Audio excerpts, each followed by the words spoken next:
안녕하세요. 저는 32살 결혼을 앞두고 있는 예비 신부입니다. 제 신랑은 평범한 회사원으로서 누구보다 성실하게 근무하고 있어요. 신랑은 저희 오빠가 운영하는 식당 단골 손님이었는데 휠체어를 끌며 카운터를 보시던 아버지는 예비 신랑의 바른 인성을 알아봤고 저와 만남을 권유하셨습니다. 단 한 번 남자 한 번 만나보지 못했던 제가 답답했는지 아빠가 나서주고 나서야 저는 처음으로 남자와 연애라는 것을 해보았네요. 초등학교 5학년이 된 남동생은 벌써부터 얼마나 조숙한지 항상 누나 때문에 걱정이라고 아빠며 형이며 쌈 싸먹을 기세예요. 제 소중한 가족은 아빠로부터 비롯되었고 돌이켜보면 아빠와 저는 말로는 다 못다할 사연을 안고 있습니다. 이제부터 아빠와 저의 긴 이야기를 하고자 합니다. 저희 엄마는 젊을 적 빼어난 외모 덕분인지 재력 있는 아빠와 결혼해서 손에 물 하나 안 묻히고 사모님 소리 들어가며 사셨습니다. 저 역시 부모님 덕분에 4살 더 오래 오빠와 함께 부족한 것 없이 유복한 환경에서 자랐어요. 하지만 안타깝게도 저희 오빠 15살 저 14살 때 아빠는 병으로 세상을 떠나셨고 엄마는 저의 남매를 외로이 4년간 홀로 키우시다 엄마 밑에서 일하고 있던 어느 한 남자를 만나 불같은 사랑에 빠져 결혼하셨습니다. 얘들아 인사해. 앞으로 너희 아빠가 되실 분이야. 앞으로 아빠랑 잘 지냈으면 좋겠다라고 하시는데 저 오빠는 새아빠의 모습을 보고 한동안 정신이 멍해졌네요. 아직도 그 남자 아니 새아빠의 첫 만남을 잊을 수가 없습니다. 엄마와 7살 연하였던 무척이나 앳돼 보였던 새아빠 엄마는 아빠의 회사를 이어받아 경영에 참여하셨는데 새아빠는 신입 직원으로 들어와 엄마와 연이 닿았다고 합니다. 엄마가 재혼 당시에 35살이었는데 새아빠는 대학을 졸업해서 사회에 발 들여놓은 지 얼마 안 되는 28살에 불과할 때요. 두 사람의 결혼이 알려지자 양가 부모님들은 격한 말들을 쏟아내었고 생각보다 더 반대가 거셌습니다. 애들 딸인 늙은 과부랑 결혼한다고 난리였고 새파랗게 어린 남자한테 재산 뺏긴다며 정신 차리라며 난리였답니다. 제 친오빠 역시 필사적으로 결혼을 반대하며 드러눕고 생떼를 썼습니다. 친아빠와 정이 각별했던 오빠는 엄마의 재혼을 인정할 수 없었던 것 같아요. 그렇지만 엄마와 새아빠는 모든 반대를 부릅쓰고 결국 결혼해버렸고 저희는 한 집에서 살게 되어버렸습니다. 당시 중학교 3학년이었던 오빠는 충격이 심했는지 점차 반항의 강도가 세졌고 어렸던 제게 늘상 이렇게 말하곤 했어요. 너 절대로 그 남자한테 아빠라고 부르지 마. 할머니도 그 남자 우리 엄마 돈 노리고 결혼한 거라고 했어. 어떻게 해서든지 그 남자를 우리 집에서 쫓아버려야 해라며 심신당부하듯 빌려두었고 그 덕분에 처음부터 저는 오빠의 반항에 덩달아 합류하게 되었습니다. 그러나 절대로 호락호락한 새아빠가 아니었네요. 저희 남매는 일부러 언니가 집안에 풍파를 일으켰고 기어코 엄마의 맘에 고의적으로 상처를 내었습니다. 급기야 오빠는 늘 친구들이랑만 몰려다니며 나쁜 짓을 일삼아 경찰서도 드나들었습니다. 엄마와 새아빠는 이에 마음 아파하며 오빠에게 관심을 기울였지만 돌아오는 건 배은망덕이었네요. 어느 날 오빠가 집안에 있던 값비싼 물건들을 몽땅 털어 흔적도 없이 사라진 겁니다. 참 이걸 신고를 할 수도 없고 엄마는 그래도 아들이라고 오빠를 걱정하며 찾아 헤맸고 새아빠 역시 백방으로 돌아다녔습니다. 아빠가 이렇게 나으니 주변 새아빠의 어머니는 저희 엄마를 몰아세우며 솜에 걷어붙이시고는 아니 어디서 그런 자식같이 않은 것을 달고 시집아 멀쩡한 사람 인생을 망치려 들어 더 이상 우리 아들 신세 망치는 꼴 못 보겠으니 아들과 절연을 하던지 아니면 이 남편과 이혼을 하던지 택해가며 선택을 종용하셨습니다. 그렇지만 아빠는 꿋꿋하게 그런 친인척들에게 철저하게 가족 일에 상관하지 말라고 했고 오빠를 끝까지 포기하지 않으며 저희 가족 곁에서 머무셨네요. 엄마가 그런 아빠에게 제일 고마워했지만 엄마는 그런 오빠로 인해 괴로워하며 결국 쇠약해져가 몸져눕는 날이 많아졌습니다. 엄마까지 무너지자 새아빠는 회사 일이며 집안일이며 엄마 간 후까지 자신조차 돌볼 틈 없이 바빴고 그래도 가족들을 위해 안간 힘을 썼습니다. 학교에서 친구들은 젊은 새아빠에게 이상한 시선으로 수근거릴 적이 많았지만 절 신경 써주는 아빠의 모습에 내심 싫지는 않았네요. 그러던 어느 날 엄마가 큰 병이 도져 돌아가시게 되었습니다. 엄마는 돌아가시면서까지 아픈 손가락이었던 오빠를 그리워했지만 끝내는 도망간 오빠를 찾지 못한 채 세상을 등지시고 말았습니다. 아빠가 먼저 떠나고 그 다음에 오빠 마지막으로 엄마까지 하나둘씩 가족들이 제 곁을 떠나가니 저는 도저히 살아갈 자신이 없더군요. 그때 새아빠가 엄마의 묘 앞에서 제 손을 꼭 잡아주셨습니다. 진짜 아빠처럼 어른스럽게 엄마를 잃은 저를 진심으로 위로해 주었습니다. 그렇지만 새아빠 역시 어둠이 온 세상을 가려버릴 적 엄마 앞에서 괴로움을 토로하며 통곡을 하던 모습이 떠오르네요. 세상에 태어나서 남자 어른이 그렇게 서글프게 우는 모습은 처음이었습니다. 그렇게 엄마를 떠나보낸 슬픔도 잠시 곧 현실로 돌아온 당시 중학교 입학을 앞둔 저는 훗날의 거취를 정해야만 했습니다. 엄마를 떠나보낸 후 사업은 내리막길을 향했고 급한 대로 엄마 쪽 친척한테 맡겼다가 크게 사기를 당해 저희 집은 그야말로 길거리에 나앉게 생겼었습니다. 친척들은 제게 떨어질 엄마의 유산이 업자 어느 누구도 맡고 싶지 않아 했고 급기야는 보육원 얘기까지 나왔습니다. 아빠는 저를 진짜 취급했던 그들에게 노발대발하며 감정적으로 소리를 질렀습니다. 이 아이는 내 딸이에요. 세상에 아빠가 있는데 우리 딸을 어디다 보내겠어요. 아빠가 딸 키우는 건 당연한 일이니 제 딸아이는 아내의 뜻에 따라 제 손으로 키우겠습니다. 하며 아빠가 저를 맡겠다고 하자 아빠네 가족들은 아빠를 필사적으로 말렸지만 소용없었습니다. 저는 그렇게 일부 아빠와 단둘이 한 집에서 살며 동거를 시작하게 되었네요. 전 오빠처럼 혼자서는 가출할 용기도 없었던 터라 선택의 여지가 없었어요. 아빠와 저는 여기저기서 빌린 돈으로 간신히 방 2개에 탑방을 얻어 살았습니다. 떠나간 빚과 생계를 위해 밤낮 안 가리고 투잡술이자 필사적으로 일한 아빠는 많이 힘들었는지 눈에 보일 적마다 말라가고 안색도 눈에 띄게 안 좋아졌습니다. 그 와중에도 새아빠는 제게 힘들다는 말 찡그린 표정 한번 내비친 적이 없었어요. 늘 제 앞에서는 웃는 얼굴로 출근하기 전 항상 아침을 차려놓았고 저는 아빠 덕분에 학창시절 내내 아침을 걸은 적이 거의 없게 되었습니다. 아침마다 메모장에 사랑해 우리 딸 오늘도 아빠랑 행복하자라는 사랑스러운 메시지도 꼭 잊지 않고 써주었네요. 아빠의 노력 덕분에 마음을 열기 시작했고 저희는 서로를 위해주며 꽤 잘 지내는 부녀 사이가 되었습니다. 하지만 세상은 저희에게 고운 시선만을 보내진 않았습니다. 젊은 16살 차에 아빠와 둘이 같이 사니 별별 엄한 소문이 다 돌더라고요. 사람들의 편견이 어찌나 심한지 심지어 학교 친구들이랑 담임 선생님마저도 제게 입에 담기도 불태한 관계로 오해하더군요. 그야말로 이상한 소문의 주인공이 되어버렸습니다. 글을 쓰고 있는 와중에서도 화가 나 차마 표현은 하지 않을게요. 그러던 중 다행스럽게도 저희한테 사기친 친척 사기꾼이 잡혔고 그나마 빚의 일부분을 달 수 있어 살아갈 수 있게 되었네요. 아빠는 빚이 좀 청산되자 저를 정식으로 입양 신청을 했다는 호적에 올려놓았습니다.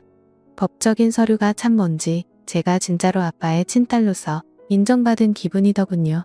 덕분에 조금 집안이 안정되자 아빠는 저를 위해 신경을 써줬고 제게 관심을 기울여 주었습니다.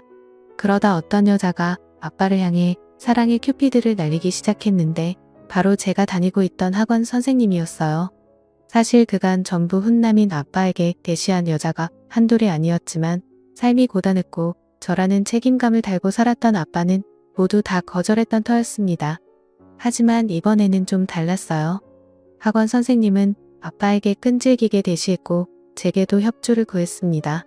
결국 아빠는 선생님을 받아들였고 엄마와의 결혼과는 다르게 만인의 축복 속에서 환영받는 결혼식을 했네요. 엄마 돌아가신 후 5년 후였고 제 나이 18살 고이였네요. 아빠가 엄마가 아닌 다른 여자랑 결혼을 한다고 생각하니 마음이 답답하고 씁쓸하더라고요. 저는 아빠의 결혼이 결정됐을 적부터 단 하루도 마음 편하게 잔 적이 없었습니다. 하지만 제가 아빠 친딸도 아니고 엄마의 결혼 때처럼 반대할 권리는 없었으니 뜻에 따르는 수밖에예요. 머지않아 아빠는 선생님과 결혼했고 새엄마가 된 선생님은 얼마 지나지 않아 제 동생을 갖게 되었습니다. 아빠도 자기 핏줄을 갖게 되니 좋았는지 새엄마에게 더할 나위 없는 다정함과 자상함으로 보답하더군요. 저는 이방인이라는 자격지심에 그 모습을 보기가 힘들었습니다. 새엄마 역시 아닌 척했지만 친딸이 아닌 제가 신경 쓰였던지 문득문득 저를 경계하며 질투했고 본격적으로 철폴대하기 시작했습니다. 나 임산부이니 이제부터 네가 집안일 좀 해라. 용돈은 줄일 테니 부족하면 네가 알아서 벌어다. 썩 요즘 10대들도 알바하면서 자기 앞다리는 다 한다더라. 얹혀 사는 주제에 그런 염치 정도는 있어야겠지? 라고 하는데 참 기가 막히고 어이없더군요. 아빠의 마음을 얻으려 할 땐 그렇게 제게 간인의 쓸개며 다 내어줄 것처럼 굴더니 막상 아빠와 이뤄지니 입싹 씻더라고요. 하지만 굳이 아빠한테 그 여자 만행을 고해바치진 않았어도 여우 같은 구석이 있었던 아빠는 그 여자 속내를 이미 환하게 뚫어보고 있더라고요. 어느 날 밥상머리 앞에서 새엄마에게 통쾌한 사이다를 날렸네요. 뱃속 우리 아가도 나중에 학교 보내면 아르바이트나 시킬까? 요즘 10대들도 알바하면서 다 헛가림한다잖아. 자식도 따지고 보면 나중에 우리 품 떠날 건데 얹혀 사는 게 맞긴 맞지? 라고 댓글을 해주니 새엄마 얼굴이 울큰나 불그락해지며 저를 노려보더라고요. 아빠는 든든한 제 편이 맞았습니다. 제 이방인으로서의 소외감은 아빠가 제 마음을 헤아려주는 것만으로 위로가 되었습니다. 허나 그러던 와중에 운명을 송두리째 바꿔놓는 사건이 터지고 말았어요. 매일 사라졌던 오빠가 장장 몇 년 만에 저희 앞에 모습을 드러낸 겁니다. 20대가 되어버린 오빠의 모습은 참 낯설기만 했어요. 집을 나가 있는 동안 무슨 일이 있었던 건지 온몸에는 상처투성로 휘황찬란한 그림이 그려져 있더군요. 겁을 먹은 저를 보자 건들거리며 제 멱살을 붙잡고 드립다 욕부터 쏟아냈습니다. 나쁜 기집애 돌아가신 엄마 아빠 배신하고 저딴 사람이랑 부대끼며 사니까 좋냐? 이제는 그 부인하고 애까지 있는 마당에부터 살고 싶어 하늘에 계신 엄마 아빠 보기 부끄럽지도 않냐? 남의 입에 담지도 못할 험한 욕설을 하며 다짜고짜 손을 올리고 절 아프게 하려고 하자 새아빠가 오빠를 다급히 말리며 절 지키려고 앞으로 막아서더군요. 우리 그래도 가족끼리 이러지 말자. 우리 딸은 아무 잘못 없어. 다 내가 저질러 놓은 일이니 나한테 책임을 돌려? 오빠가 그 앞에 대고 기가 찬 듯 새아빠를 향해 비꼬더군요. 웃기고도 있네. 됐고 우리 엄마가 남긴 그 많은 재산이나 어디 좀 구경해봅시다. 아들로서 정당하게 내 목 챙기러 왔으니까 피차 엄하게 나오지 말고 좀 챙겨주시오. 다고 얘기하자 아빠는 고개를 저으며 오빠에게 사정하듯 말했습니다. 미안하다. 회사가 망하고 사기까지 당해서 빚밖에 남은 게 없다. 만약 돈이 있었으면 우리가 지금처럼 옥탑방에서 살겠니? 우리 형편 좀 봐주고 나중에 아빠가 내가 돈 많이 벌면 그 사람의 아들인 널 절대 의난하진 않을 거야. 너도 내 딸처럼 내 아들이니까 막상 요구한 돈이 안 나오자 오빠는 인상을 찌푸리며 험해지기 시작하더이다. 아빠를 툭툭 건드리며 밀치는데 그런 오빠 모습이 너무 무섭고 겁이 났어요. 혹시나 분위기가 더 험악해지면 당장이라도 경찰을 부를 생각으로 부들부들 던 채로 핸드폰을 꼭 쥐고 있었습니다. 야, 왜 내가 네 아들이냐? 감히 어디다 대고 내 아빠를 놀고 있네. 어디서 눈 가리고 아웅하려고 해? 내 돈 가로챌 생각으로 일단 코스프레하면 내가 속아 넘어갈 것 같아. 다 필요 없고 당장 내 돈이나 내놓으라고. 오빠는 아빠에게 다가가 위협했고 아빠는 오빠와 몸싸움을 하며 아웅다웅하고 필사적으로 막아내다 그만 잘못되어 옥탑방 3층 옥상에서 하는 멀리 있던 새엄마와 제 비명의 오빠는 상황의 심각성을 파악하고 일이 잘못됐다 싶었는지 호다닥 제 몸부터 피하더군요. 저는 급한 마음에 아래층으로 내려와 얼른 아빠의 상태를 확인했고 아빠는 정신을 잃은 상태로 쓰러져 있었습니다.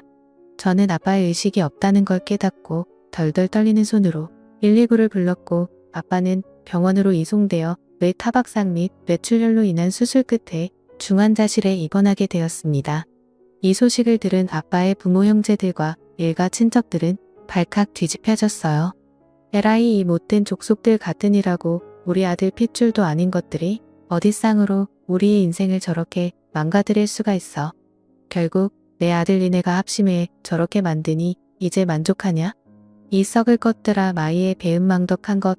이래서 검은 머리 짐승은 거두지 말랬는데 불쌍해서 어떻게 아이고 내 아들 오빠의 같은 핏줄이라는 이유만으로 아빠가 저리 된 건 모든 게 제 탓이라고 하며 온갖 악담과 욕설을 쏟아부었습니다. 저를 재수없다며 아빠 곁에서 냅두치려는 사람들 앞에서 버티며 저는 끝내 아빠의 곁에서 떠나질 않았습니다. 아니 못했습니다. 미안해서 죄송해서 나물나라 발길이 떨어지질 않았습니다. 자칫 의식불명이 되어 식물인간으로 살아갈 수도 있는 충격적인 진단에 저는 하늘이 무너지는 것 같았습니다. 내 아빠는 제 하늘이었어요. 하늘의 존재 없이 저는 살아갈 수가 없었기에 아빠가 더 간절했습니다. 새엄마는 임산부였던 터라 병원 출입이 상가된 탓에 제가 아빠의 보호자임을 자처하고 곁으로 다가섰어요. 중환자실에 입원한 상태로 누워있는 아빠를 보고 울지 않으려 입술을 꽉 깨물었습니다. 떨리는 손으로 아빠의 손을 느껴보니 유난히 차갑더군요. 아빠의 입술이 이 세상 사람처럼 보이질 않았습니다. 언제나 뜨거운 두 손으로 제 손을 어루만지고 어깨를 다독여주던 아빠였는데 믿을 수가 없었습니다. 제게 늘 환한 웃음으로 맞아주던 든든한 제 편이었던 우리 아빠, 아이들 딸림과 부를 살아냈던 대가로 젊은 날의 생을 비난과 우애로 살아야만 했던 가엾던 내 아버지는 모진 세월 등지고 그렇게 세상과 이별할 준비를 하고 있었습니다. 아빠를 이렇게 보낼 수 없었던 생과 사가 갈리는 그곳에서 소중한 분이 삶의 간절함을 느낄 수 있게 매일 아빠의 손을 잡아주며 말을 걸어주었습니다. 이 고비만 넘기면 이번에는 내가 아빠를 위해서 살게 약속해. 아빠가 전부라고 알고 살아온 세상에 혼자 내버려 두지 마. 제발 나버리지 마. 이렇게 나만 세상에 버려두고 절대 가면 안 된단 말이야. 아빠하고 아빠를 붙잡고 울부짖고 또 울부짖었네요. 아빠의 숨결이 와닿질 않아 가슴이 타들어갔습니다. 그런데 제 소망을 절대적인 분께서 응답이라도 해주셨던 건지 마침내 기적이 일어나고 말았습니다. 어느 날 아빠가 의식을 차렸단 소식을 제일 먼저 듣게 되었습니다. 저는 한순간 지옥에서 천국으로 들어섰고 가슴이 벅차오르는 기쁨의 아빠에게 다가섰습니다. 의식을 회복한 아빠는 며칠 후 일반 병동으로 옮겼고 빠른 회복 속도를 보여갔습니다. 그러나 절대적인 그분은 야속하게도 모든 걸 다 내어주진 않더군요. 제 기도가 부족했던 건지 후유장애로 인한 팔다리 마비가 발생하게 되어버렸대요.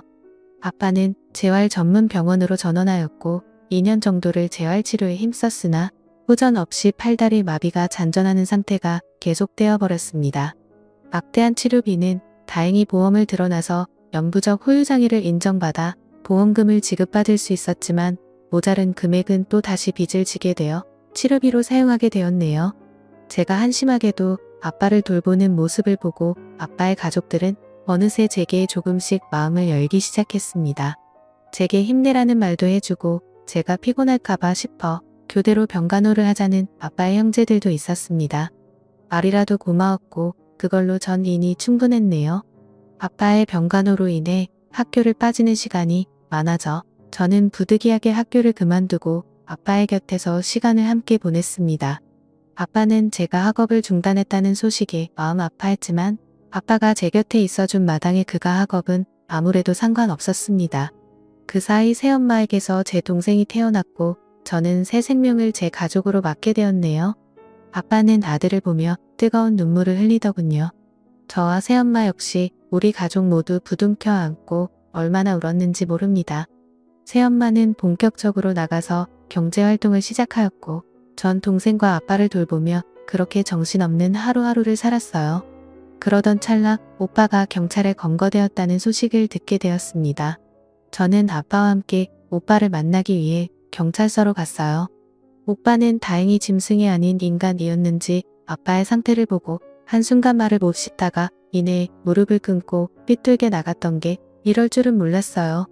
제가 저지른 죄의 대가 다 받을게요. 잘못했어요. 라고 아빠 앞에서 진심으로 죄를 뉘우치는 것 같았습니다. 하지만 아빠는 이미 이렇게 되어버렸고 아빠를 이렇게 만든 오빠를 이제는 제가 용서할 수가 없었어요. 오빠에게 달려들어 모진 말들을 쏟아내려 했지만 아빠가 말리시더군요. 힘들게 팔을 올리시며 오빠에게 손을 내미시는 아빠 바락바락 대드는 모습이 더 우리 아들 같은데 우는 모습은 너에게 안 어울려. 내가 중심을 잘못 잡아서 떨어진 내 실수였는데 왜 네가 죄책감을 가져. 자식이고 부모인데 용서하고 말게 어디서 괜찮으니 맘 쓰지마 하셨는데 오빠는 그 말에 또 무너지더군요. 어쩌면 이것이 아빠의 진정한 복수라면 복수였네요. 그것 때문에 오빠는 죄책감에 사는 게 힘들어 보였으니까요. 오빠는 아빠의 선처로 인해 가벼운 형을 받게 되었고, 오빠는 아무리 아빠가 용서했다고 해도 훈련스러움에 마음을 잡을 길이 없었는지 군대 입대를 준비해 들어갔습니다. 건강하게 잘 다녀와라. 아빠가 기다릴게. 아빠가 그리 얘기를 하자 오빠는 처음으로 아빠에게 미소를 지어 보였네요. 아빠는 재활 훈련 끝에 그나마 팔과 손가락은 어느 정도 사용할 수 있게 되었습니다. 휠체어에 앉은 상태로 행여져 힘들까봐 불편한 몸으로 제게 부담 주지 않게 노력하셨습니다. 아빠가 어느 정도 몸을 회복하자 저 역시 생활 전선에 뛰어들어 일을 했고 열심히 돈을 벌었네요. 몇 년 후에 제대한 오빠까지 경제활동에 뛰어들자 돈은 금세 모였고 조금씩 좋은 집으로 넓혀서 이사를 다녔습니다. 그리고 세월은 유수처럼 흘러 제가 좋은 사람을 만나 어느새 이기 신부가 되었네요. 원래 올해 결혼식을 올릴 예정이었는데 상황이 상황인지라 부득이하게 내년으로 미루게 되었어요. 근데 아빠는 벌써부터 긴장하고 계세요. 툭 하면 제 손을 잡고 들어가는 예행 연습을 하자고 하시는데 그 모습을 보며 식구들은 아빠를 놀리기 일쑤였네요. 그렇게 저희는 조금은 특별한 가족 형태로 살아왔지만 소중한 가족이라는 것만큼은 다 같은 마밀이라 생각합니다. 사실 아버지가 이런 모습으로 거듭나기까지 말로는 다 못다 할 일들이 더 많지만 너무 길어질 것 같아 이쯤에서 줄이겠습니다. 어릴 적부터 저를 안아주시고 품어주셨던 우리 아버지 진심으로 사랑합니다.